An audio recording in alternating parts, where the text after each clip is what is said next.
Evet arkadaşlar, bugün BİM'den satın aldığımız FreeSound kablosuz kulaklığın nasıl şarj edileceğini hakkında yorumlarda çok sayıda soru olduğu için bu videoyu çekiyoruz.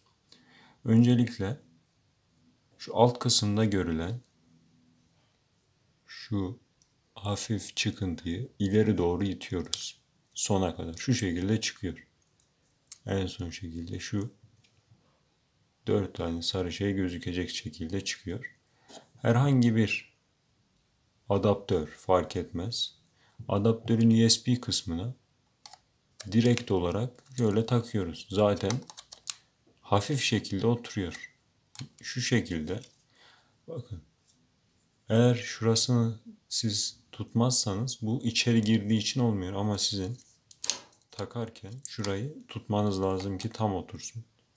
Hem burayı tutuyoruz hem burayı itiyoruz. Şu anda tam olarak oturdu.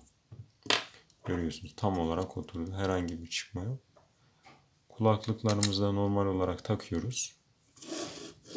Prizimize şu şekilde oturtturduk. Gördüğünüz gibi 2 adet kırmızı ışık, yani şarj olmaya cihaz başladı. Ürünümüzü bu şekilde şarj edebiliyoruz. Kanalımıza abone olmayı unutmayınız.